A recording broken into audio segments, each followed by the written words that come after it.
On this week's episode of Devil's Trap Podcast, the unsolved mystery of the Tran family.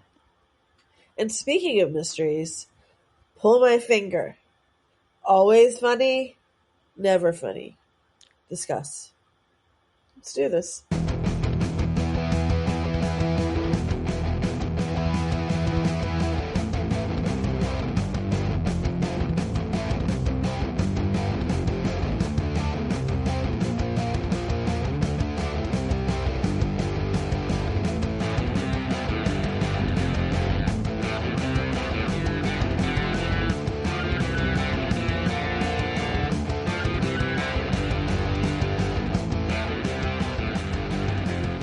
Welcome to this week's episode of Devil's Trap Podcast. I'm Diana. I'm Liz. And this week we're going to talk about Season 7, Episode 21. So close to the end of the season. Reading is fundamental. Yep, we are close. However, there are 23 episodes this season. So we still have 2 more to go of, I don't know, maybe Leviathans will end. Maybe they won't. I don't know how these things end. You do. I don't. That's the difference. Oh, wait. Okay. Well, I can't say how they end or then I'll be spoiling it. And this is spoiler-free, I think. Sure. What have you been up to? So the other night I was driving through my neighborhood and, well, like not my neighborhood, like GPS, like got, and was haunted and like took me a weird way back from things, and ended up in this neighborhood, and these people had for Christmas decorations like this giant rooster Santa, which then I immediately like almost hit a trash can because I was like sliding off the road being like, what the fuck, there's a giant rooster Santa, and like taking pictures. And then of course Babe went and tracked down, like he found where the giant rooster Santa came from, and that was Tractor Supply. Who knew? Tractor Supply for Christmas decorations. Well, there is this entire line of, I forget, it starts with the G, but like they are a specific, I tried to find out like where their stuff is manufactured, and I'm guessing like China or something because I couldn't find it on their website. But they are specifically, like the company that does them started with the Billy Bass. Okay, that tracks. That tracks. So that company, so they went from making... Was it Big Mouth Billy Bass? Big Mouth Billy Bass, yeah. So they went from that into doing inflatables and other just rando things. So they have the inflatables, they had the rooster, the silky chicken, which is amazing. What else did they have? They had an alpaca. There were rocket rocket cows with udders with their udder bags, and Santa. So they weren't just like rocket, like there was like cows. A round Santa. Yeah, line kicking. And then they also then had like things that weren't inflatables, including a goat, which I can't find, and then also a twerking pig. And I was on Texas back roads for many a long time this weekend, and whatever back roads have in Texas but Tractor Supply. So I stopped at one and I walked in, and like there is barely any Christmas things out anymore. I'm like, what the fuck? Like it's like, so y'all shove this shit down our face in like August, and then now it's not even here. And like, and I was like, so I'm walking around just being like, can't, like, so there's barely Christmas. I'm just like, man, I'm gonna ask. And like, it was like, oh, just like, do you not ask? Because like, so like finally I had to walk up to someone who was like, can I help you? And I'm like, do you have the twerking pig? Like you're doing a deal. Yeah, like, so. I need a little twerking pig over here. And she's like, thankfully, like, so she's like, yeah, somebody like had come by earlier looking for one, and so she had gotten them out of the back. So apparently they'd already put them away. Like, why would you put the twerking pig away? Returned one? No, like they just like, we're done. Like, we're done with the pig. Like, no more twerking. Like, Christmas is over. No more twerking pigs. Lame. But it is quite spectacular, and the butt kind of moves in like its own, I don't know, like each cheek is she can clap her, like she doesn't clap, like I wish the cheeks clapped, but they do, she can do the individual cheek thing, which I wonder if there is a name for that in twerking. Let me know. Like, I would like to know what the name for. I would not. I don't want to know. Well, if there's a name for it, like it's a dance move, right? And if I'm there's sure. there is a major muscle control. If you're making one cheek move and not the other, like that's a talent. That takes some practice. Butt isolation, man. It's a thing. Yeah. So that's what I did. I bought a twerking pig, and I also though I didn't see like the rooster or the chicken until I was walking out. And the rooster was like $150 or something stupid, but the chicken was like $60. And I was like, man, see, like over 100 way no, but like 60, like that's nothing. That's a nice meal. It's fine. Yeah, I don't know. So I don't know the chicken I'm only buying to put on Diana's lawn. Like I probably won't even tell. Like I will probably just fly to Dallas, put the chicken on the lawn, and leave, and just not tell her it's a Christmas miracle. That's what so I don't know. The silky Santa chicken. Cox. Well, it is like for the Cox house. Well, they even eat the rooster. I mean, I know. That's why I got just excited. Imagine that rooster in Oak Cliff. Oh my God. It would be gone. That would not last. Are you kidding me? It would get shot. I don't know. I think it might just get taken. That one you got to hook up a car battery to. Touch it and they get zapped. No. Yeah. I survived a very busy work week. So, in a good way though. And my work week was full of live music, as it frequently is when it's a busy one like that. So, had some really fun shows and just a lot of hours, got a lot of steps in over a few days. But were you wearing sparkly tennis shoes? I was not wearing sparkly tennis shoes. You did find some amazing ones. I did not. I learned that people that actually, this is obvious. This sounds stupid. I observed, how about that people that actually live in the country and listen to country music, they dress nice to go to a show, but they don't go like full like alt country goth cowgirl sparkly shit. No, they don't. Country folks tend to not do that. No, they don't. Well, and it's easy to forget because I'm a little bit sparkly and I live in the city. So I was a little more You could subdued. be an urban cowgirl. I'm a little more urban cowgirl. So I was a little more subdued, which means that I was wearing somewhat more comfortable footwear than sometimes. But yeah, so no, it was really cool. We had a really nice, there's a country artist out of Canada. That's part of it came from was, his name's Coulter Wall that I got to work on some shows with. And, we hosted a really big dinner and it was really cool. But the best, and then we got to see the Old 97s, who are an amazing, amazing alt country band that have been around. This was like their 30th anniversary. It was really fun. They're one of those bands that I've seen many times, but it's been a minute.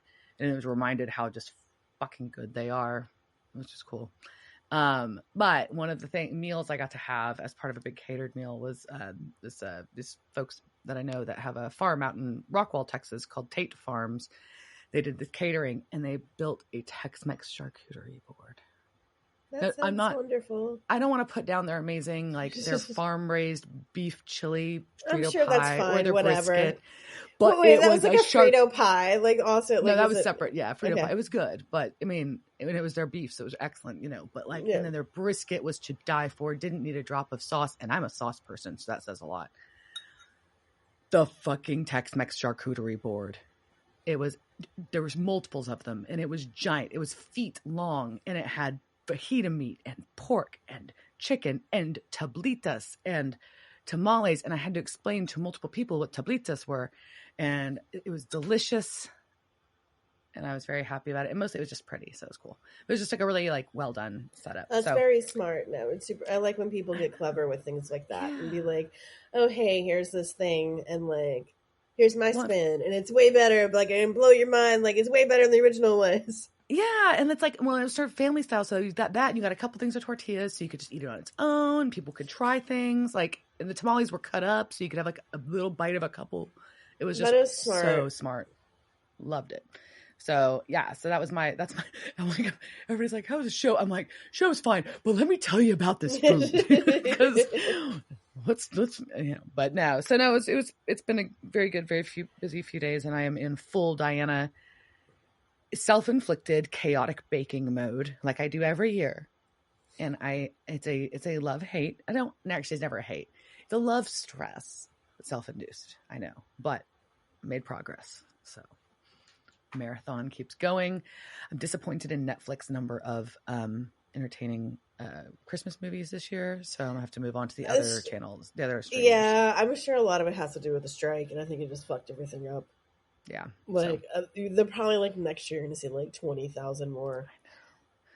So but there are some like the Eddie Murphy one was cute. I forgot the name of that one. Oh yeah, that's on Amazon, I think, right? I don't know. That's on Amazon. That was cute. And then I think Netflix had the Family Switch one. I did not watch that yet because I thought, babe, I want to watch it. That was also cute. They're very, I mean, I don't know what to say. I'm like, they are fine. They're fine. It's not like compelling, like theatrical releases. They were. Hey, but it's very entertaining. An hour and a half while I fucked off and did something else. Yeah, exactly. And I was entertained, and it was something positive. Yay! Yep. So. Yep. And something that's like not too harsh and just like la la la. So it's good. Yeah, brain fluff. There's always a reason for some brain fluff. All right. Mm-hmm. So speaking of brain fluff, I think. Yeah? All right. So this episode reading is fundamental. It was season 7, episode 21. As I said earlier, we still have 22 and 23 to go in the season. This first aired May 4th, 2012, and this was both written and directed by Ben Edlund. So makes a lot of sense when you think about all the things that are happening in this, because there is like a doozy of stuff that happens in this. It's a lot of stuff. And I do a lot of cutting around when we kick off. We kick off in with a lot of high school awards on the wall. So we've got an overachiever and cello music, which double hits on the overachiever.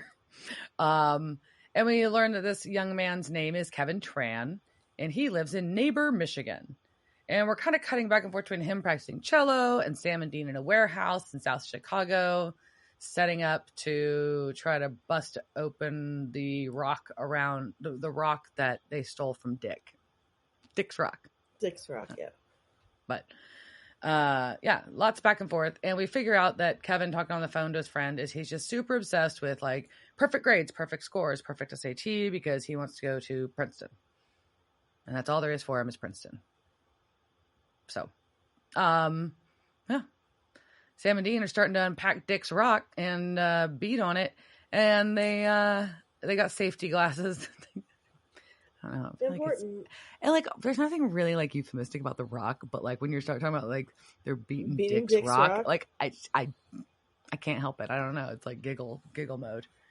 But as soon as they are able, as soon as he hits it, we get thunder and lightning, and then Dean points out that might mean no, wait, stop. But he's going to do it anyways because he's Dean. YOLO. YOLO, Dean, YOLO. And they successfully break up the rock. And as they do this, lightning flashes into Kevin's head, which seems not well, through his house. I'm concerned about some structural integrity in the roof. And somebody's going to have to call the homeowner's insurance policy. But Kevin is lifted off the ground with glowing eyes by lightning. Yep. That happens. So, and this, like, I guess I call this as I call this a tablet. What did you call it? Because like it's a piece of stone with a bunch of writing. Okay. Yeah, and I was trying hard because I was like, because I know what it is because it's canon. Yeah. So I was like, am I just calling it a tablet because I know it's a tablet? And I was just like looking at it. So like I did call it a big rock for a little bit because I was trying to be like, okay, I know too much, but if you call it a tablet, we'll call it a tablet. Okay. Well, and then I'm like, well, in modern vernacular, a tablet, I'm like, they don't have a fucking iPad, guys. This is a piece of stone of some kind with a lot of writing on it. So so Sam and Dean get to that, and they're like, what the hell is this? And good old Kevin's unconscious on the floor with his eyes glowing back in Michigan. And we cut right then to good old Cass, who was left behind in the psych ward because he took on Lucifer from Sam and Meg overwatching him, and Castiel just suddenly sits up. So now we know Cass is awake, Kevin got struck by lightning and had glowy eyes, and they were able to unencase de-encapsulate. I don't know. They broke up the rock. I'm making up shit. Yeah. The rock around the tablet. And we've got a construction site where we get a reintroduction to Edgar. Because apparently Dick is calling him. And that's really all we see from this. It just says Dick calling on Edgar's phone. And I'm like, I wonder how many girls have programmed their phone that way. Anyways. Booty call. That'd be a good one. Dick. Yeah. So good old Kevin's on the floor. And now he's surrounded by broken glass, which I'm very confused about where this glass came from. Yeah, fair. I was just like, wait, what? I mean, it was just a weird layout. But either way, he's getting a voicemail from his mother and basically saying that she's been out of town. She's going to be back that night. And he's supposed to be taking a test right now at school. It's 10 a.m. He overslept. So he's panicking and rushing out the door. But his eyes keep flashing and he keeps seeing all these runes or sigils or writing, whatever this is, on this tablet. Back in the warehouse, Dean's waking up and the radio's talking about all this weird lightning storm. And Sam is researching. They do see a movement. Coffee mug moves on its own. So Dean calls out to Bobby. And Sam's got, yeah, the EMF reader's going nuts. Probably is. But I guess his fight when he went almost vengeful against Dick drained his Bobby Ghost spirit energy. Yeah, so his Bobby Ghost juice is low. Not enough for him to be seen. Sure. The ghost, I feel like they're just making up the ghost shit as they go. I feel like it's just convenient ghost like, okay. And apparently Sam reveals to Dean that last night, every woman that was in their last month of pregnancy went into labor when they broke open the rock. Yep. And also there's just a whole bunch of like weird weather news things happening. Like everyone's just like, we don't know what's going on, but it's weird. Yeah, it's real weird. But they cannot figure out what writing this is on the tablet at all. Nobody can match it. And I like Dean's quote is, Big Daddy Chomper lands here and grabs himself some dick. There we go. So they're just still trying to figure out what the fuck this rock is. Why did Dick want this? And all of a sudden Meg calls because she's got a report that Cass is awake. Is this the first time? So I've heard the references because I follow the fandom. So I know that there's I've heard the Bullwinkle thing before for Sam, but I don't know if I've heard it in the show yet. Is that track? I think Crowley may have called him. Oh, already. You're right. He did. You're right. Okay. I was like, I couldn't remember if I'd heard it before, but yeah. So Meg calls Sam Bullwinkle. She also calls Dean Seacrest, which was funny too. But anyway, so yeah, Castiel's awake. He's a little different, and y'all better get here. So they start driving. Kevin's still having these eye and rune flashes, but he's driving, which seems very, very dangerous. It's like texting and driving, right? I mean, it seems worse. It's like wearing one of those ads they always have for like Google Glass or something like that. It's like popping in front of your eyes while you're driving. Seems very dangerous. But I'm sure it's going to happen in like 5 years. So, okay. Damn it. Okay. Sorry, Google. I didn't mean to throw your product under the bus. It was just an example that came to mind. So his friend that he talked to before is freaking out that he missed the test. And he's like, I don't know, maybe I had a seizure, and his eyes are glowing. And then he just says, I've been chosen. It's my birthright that I'm not allowed to stop. Oh, and he's driving. Okay. Yeah. That's how you know that your friend has cracked. So, yep. Oh no, they have a birthright now. Yeah. Well, Sam and Dean get to the hospital at Cass is at pretty quickly. Meg gets them in, and Cass is standing up. He's wearing his trench coat over his little, what do you call it? I mean, it's not a uniform. I guess it is that he's wearing the white thing, the white scrubs. But it's his, like, it's just his clothes, like his clothes, his patient clothes. I guess. Yeah. Patient pajamas. Sure, but he's got his trench on. and he really wants Dean to pull his finger. And Dean hesitates, but he does. And then the lights explode, and then Cass giggles. That's it. Because it's funny. That is funny. So we know that Castiel remembers who and what he is, but he was very excited about just following a honeybee. Mm-hmm. I think Meg says he's like a naked guy at a rave since he woke up. Totally useless. But yeah, so he's just very interested in observing the world around him and keeping things simple. And he just heard a ping at 8 o'clock that only angels heard. And so Sam's like, oh, did it have something to do with this? And hands him the tablet. And he's like, why, yes, it did. Said, freed the word from the vault of the earth. And hugs them. And then drops a cat penis fact. It is important. And I think I heard that happening to a poor cat outside my house last week. Ooh. I know. But I was just like, I don't, like, what is, do I go? Like, and I was like, and Chuck was like getting fed Slurry, and he was just like, Slurry! And you're like, ooh, the cat back there really wants Slurry. I don't know. Well, Cass gives us background and tells us about the fucking tablet.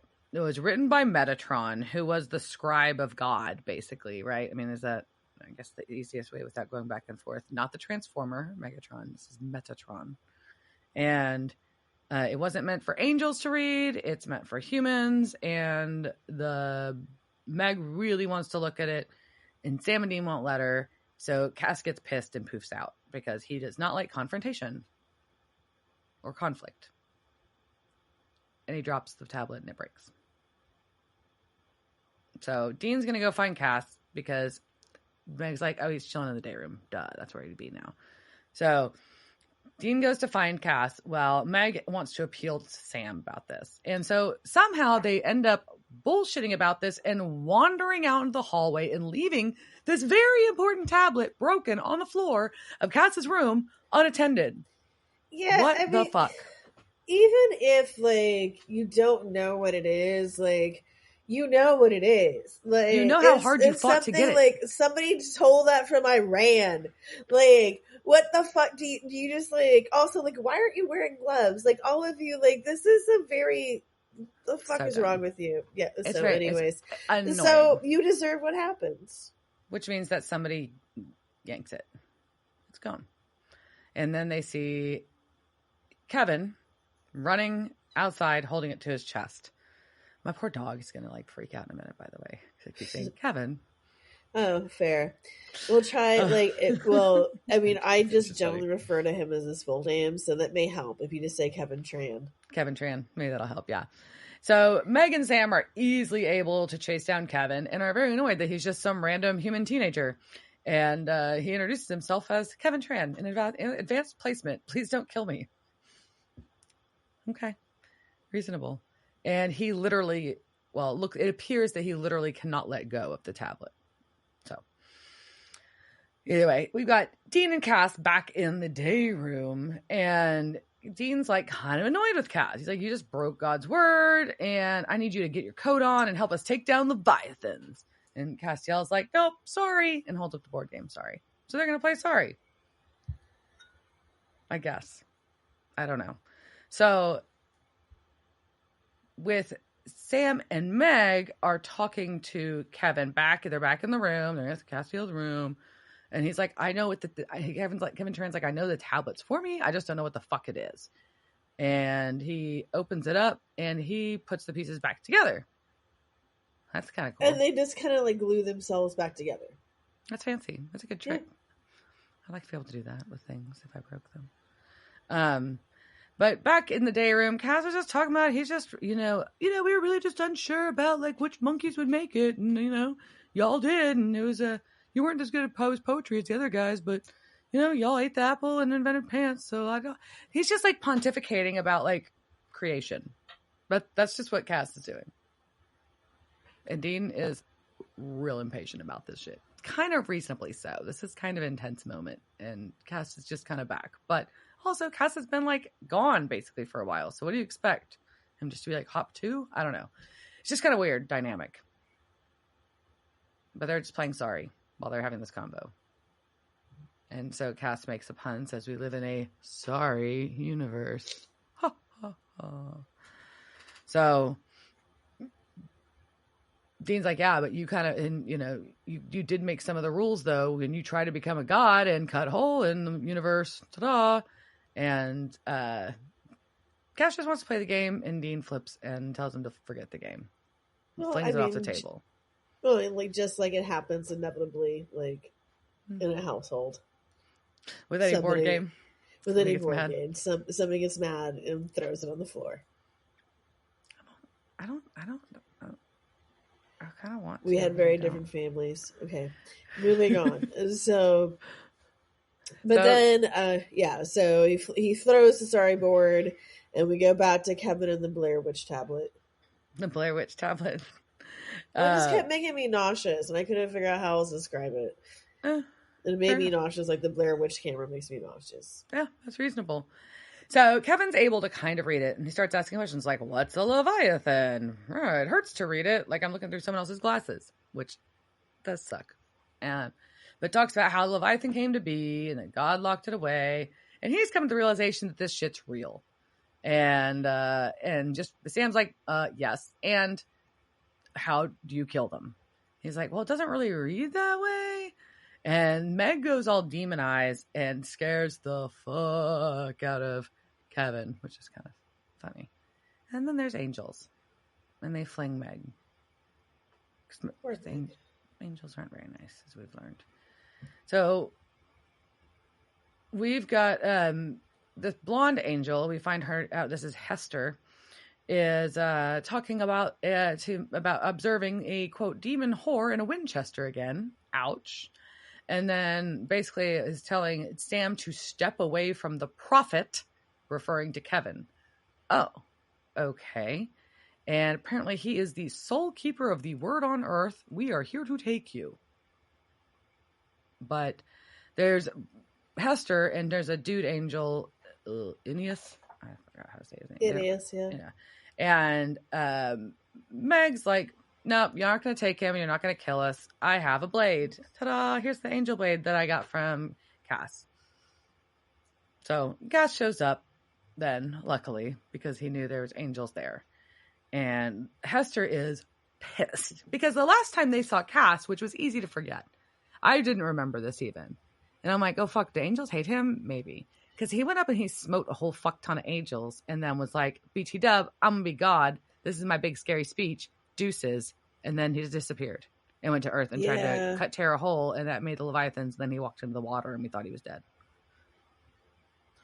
Yeah, your friends don't usually like it when you do that. Yeah. So, kind of rude. But he wants to, he's like talking about perspective, and then he wants Hester to pull his finger. She does not want to pull his finger, for the record. Nobody ever wants to pull the finger. No. Nobody wants Grandpa. No. Nobody wants to pull the finger. No one wants to pull the finger. We all know something is going to happen. We don't want to pull the finger. Although I was very impressed by grandfather's abilities to fart on demand. I mean, that's impressive. It is. It's slightly concerning. I don't know about that. Anyway, so Dean has been waiting in the hall and did the cool angel sigil thingy on the wall and slams his hand to it and makes all the angels go away. So, ta-da! Now they've got 3 to 4 hours to regroup before the angels relocate them all. Kevin is freaking out. This is reasonable. Kevin just thought that his stressful day was going to be taking an exam that he was probably going to do exceedingly well on. And now he's missed that. He hasn't been home. God knows how far out of town he is. It's SAT. And so, yes, that's a very stressful exam in the day of a young man's life. Mm-hmm. Especially if you want to go to Princeton. Your SAT is kind of... Yeah. It matters. So, yeah. And Sam introduces Kevin to Dean. They explain to him about junkless angels, which is, relevant information, I guess. And Kevin shares, and I think this is kind of an interesting description, that the tablet is kind of like in case of emergency note. Okay. That's helpful. But he really doesn't want to be a prophet, which is also reasonable. Like, no, not something that everybody would choose. So they're going to haul ass to Rufus's cabin. And they're driving in what appears to be a pretty cool, though very beat up 70s Range Rover with a sigil spray painted on the hood and, pretty large. So, there you go. And they stop at a mini mart where Sam happens to notice a news report about Kevin being a missing person and a federal manhunt going on for him. And Meg sees demon truckers in the parking lot. Also, there's a commercial from Biggerson that plays in the background that says like it's like a salad bar but with pie. That's amazing. I want to go there. I immediately want to go to Biggerson's. I don't really care if you're going to eat me. Give me a turducken. That's fine. It's fine. I would like a salad bar with pie. Yeah, that sounds amazing. But with pie. Yes. Though, I think it's in, where is it? There is a place that reminded me of that. It's on 45. I was like, it's probably a cruise ship, but. Well, that too. But there is a place that's like buffet, like Southern buffet, and it was kind of good. And they definitely had like an array of pies. I was very happy. I have eaten there. I would go again. Was it Old Country Buffet? No, I've been to that. This is like a one-off. It's not a chain the at OCB? all. No. I know. It was not a one-off single family buffet. Interesting. I had to find out what that is. I will locate it for you.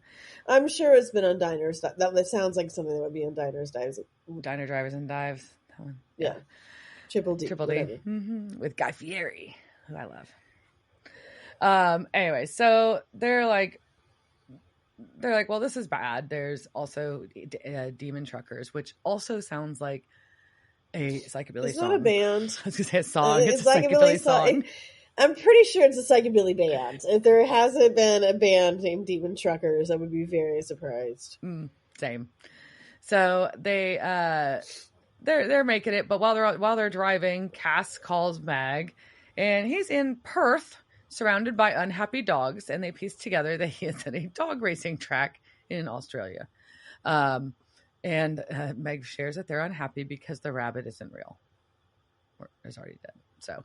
So he poofs himself into the back seat and boops Kevin on the nose, which Kevin does not appreciate at all. But he's like, yeah, those angels were from my old garrison, and we were assigned to watch the earth, and it was real fucking boring. So, and he explains that because the word of God's been revealed, the keeper of the word awakens, boops Kevin again, and says they're supposed to take him to the desert to learn the word away from man. But they got to duck Hester if they want to keep the word instead of letting Kevin take it to the desert, which seems like kind of important since it's Leviathan related right now. But Cass has no interest in fighting anymore, so he isn't really taking a side other than to kind of help them keep the book from Hester. Or the tablet. So they get to the cabin, and he's, they can't put in the angel expelling sigils on the walls, otherwise Cass can't stay. So it's just got to be the stuff that makes them hard to find. And they go to where Dean has tortured demons to death and Leviathans in the basement. Dean and Kevin go down there, and Kevin rightfully asks if this is a sex torture dungeon. Dean confirms that it's not. But it was funny. Very funny. So, they're like, Cass has tried to talk to Sam upstairs. He's like, you seem troubled, but that's like a primary aspect of your personalities, and I just tend to ignore it. Fair. And Sam's like, no, I've just been thinking a lot about you, and he asks if Cass sees Lucifer. And Cass like, yeah, I did it first, but I think it was just a projection, like an aftertaste from you. And I was done for it first too. It was just a lot of the weight of all the mistakes, all the lives. And then I took on your pain. And so it kind of changed like my perspective. And Sam's like, no, I realized that you were trying to help, that they, that they all want to do what it takes for Cass to get better now. And Cass is like, what do you mean get better? I'm fine. I just want to watch bumblebees. I'm good. But Kevin Tran, good Lord. Kevin Tran is writing down all the notes from the tablet, though. So he is on a mission, doing his homework in his little notepad, trying to transcribe it. But he gets real freaking dizzy. He's like, this is too much. I'm a kid from Michigan, and I'm not prepared to factor supernatural into my world. And has to breathe into a paper bag for a little while. And Dean tries to commiserate. He's like, yeah, you're chosen, and it sucks. But guess what? Angels don't care. They're not equipped to care. And Kevin's like, I just want to be the first Asian American president of the United States. And Dean says, do your homework, and leaves him there to keep transcribing. But outside, we got Meg, because she's got to go confront the fucking trucker demons. And they call her a skank immediately and ask what. And that's not your word, Roscoe. You can't use that. Mm-mm. Yeah, and she tells Roscoe that she's got a present for Crowley and acts like she's going to hand over Cass. And I'm like, oh, fuck. Is Meg going to double cross? No, she's not. Roscoe's a dummy, and so is his sidekick, and she stabs both of them, kills them both in the street, and then walks away and tries to sneak back into the cabin. But Sam, Dean, Cass, and Kevin, I guess, were all waiting for her and trapped her in a devil's trap. Boom. And she's like, well, maybe you should have said something, Meg. Like, why didn't you, like, hide this? It looks very sus. I still don't understand why you didn't say anything. So sus. So avoidable. So sus and avoidable. Like, come on. Annoying. Because now she's got to convince them that she's still on the same side. Cass has to corroborate that there's other demon blood on this fucking blade. Oh, and BT Dub, she gets to give her little mini monologue about this, like how she found her cause. Her cause used to be Lucifer and Yellow Eyes, but now it's bringing down the king, and that's Crowley. So she's all in on it. And she's like, you know what, I'm not going to screw over Sam and Dean or the only angel who will go to bat for me. But here's the problem.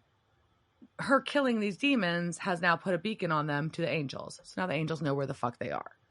That sucks. Well, it's also that neither Sam nor Dean give a fuck about Crowley right now, because they're not, no. That's not the problem this season. No, it's not the problem. And she's like, he's always the problem, like, which I think is kind of an interesting thing to, that she says. It's true. That is true. But they're so, like, everything's so Leviathan focused, like, we're not even talking about Crowley. He doesn't even make the radar. So Hester's there now. She blows the door off. She's pissed that Castiel helped Sam, Dean, and Meg take the profit. Dean's like, yeah, because he needs to help clean up the mess. This is all needed. This mess caused by an angel. So yeah, he's helping. And Cass is like, yep, that's pretty much what's happening here. And Hester's big mad though. There's no convincing her, and she really fucking hates the Winchesters.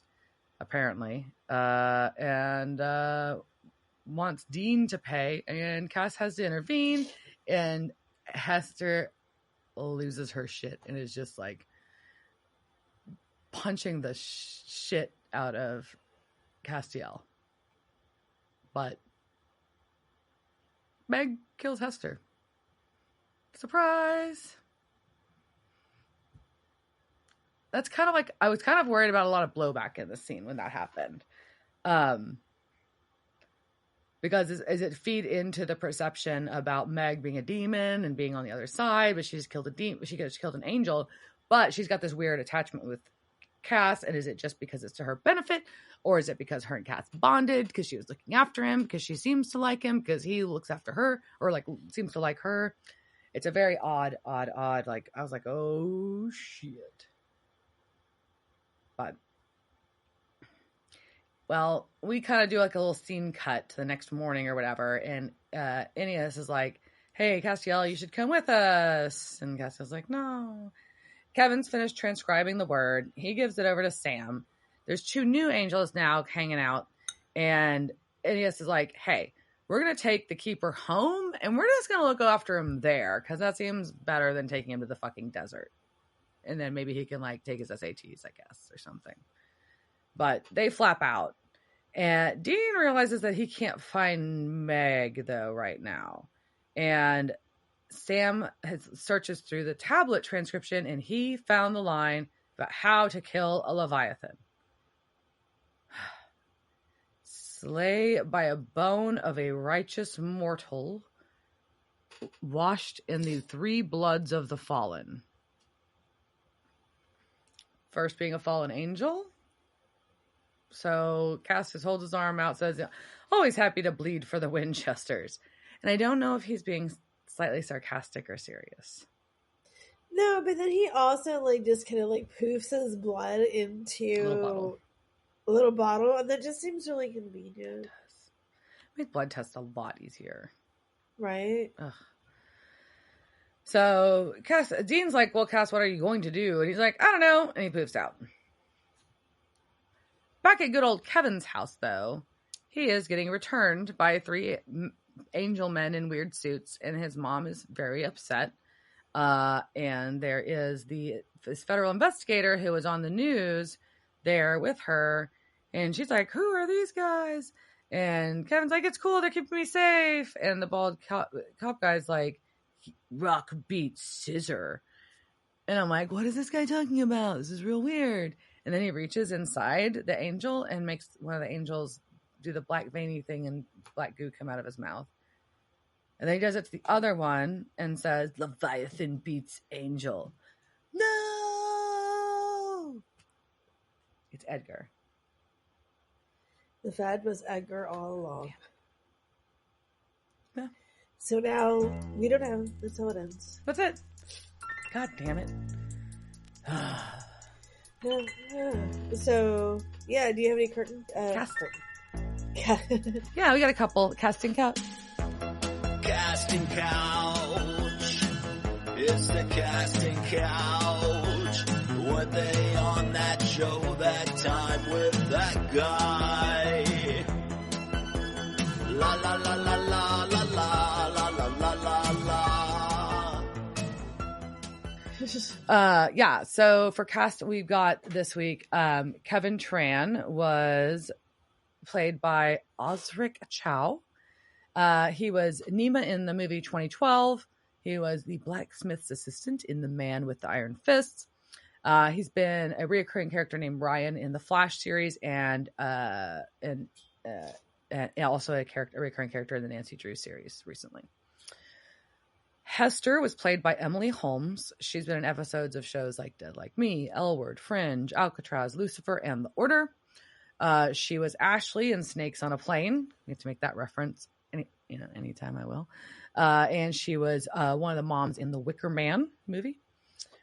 Roscoe was played by Bob Fraser. He's been in episodes of X-Files, Travelers, and Arrow, and he was the homeless father in the 2012 film A Christmas Story 2. And then Ineas was played by Adrian Glenn McMorran. He was a bartender in the film 50-50. That was with the real sad movie with Joseph Gordon-Levitt and Seth Rogen. He plays Michael / Murmur in Arrow as a reoccurring character. And he's been in episodes of shows like Charmed and the new series Superman and Lois. New. Yeah. It's a new. Yeah. There's a new Superman and Lois series. I don't know. Another one? It's on CW. I don't know. Fucking Superman. Anyways, cool. Yeah.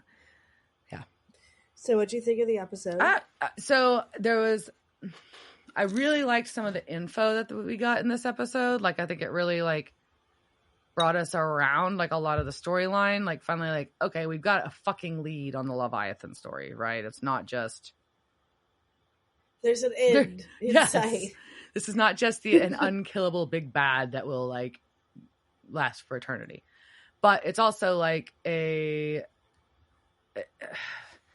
was also I don't know, it was kind of annoying, I guess is the word I would use. I don't know how else to say it without, I'm not mad at the episode. It was an entertaining episode. It's just I was just I don't understand.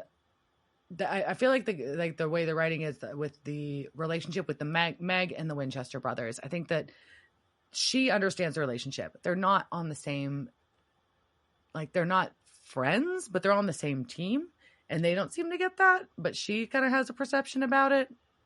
And I feel like that kind of like, and I get why they don't trust, but at the same time, it's like at some point, if you're gonna be on the same team, you kind of have to a little bit. And then, so that's kind of like, ugh. And then, I don't know, poor Kevin. I feel like they just really like dug in on that trope or stereotype. I don't know.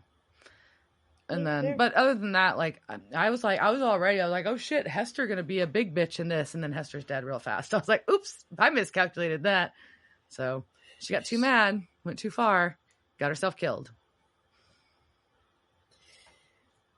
But happens. I was very relieved when I realized that Kevin was able to hand over the notes before he got back to his mom's, but now I feel bad because the Leviathan's gonna get him. Yeah, sad. Yeah. Who knows what happens to Kevin Tran? I bet we never find out. We never find out what happened to the mystery of the Tran family. That is actually the unsolved mystery of Kevin Tran is just the rest is supernatural. Yeah. Yeah, that's all I got. What about you? I mean, I'm glad, we're getting close to the end of the season. Leviathan is not a storyline a lot of people love. And I don't know. It'll be nice to see what happens to Dick. Maybe. I don't know what's going to happen to Dick. I hope nothing good. I don't think it's going to leave that entendre there. All right. Cheers, Jerk. Okay. Cheers, Fitch. Devil's Trap Podcast is a Don't Get It production. Meow.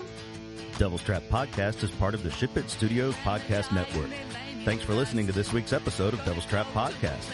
You can follow us on Instagram at Devil's Trap Podcast, Twitter at Devil's Trap Pod, or you can email us at devilstrap@devilstrappodcast.com.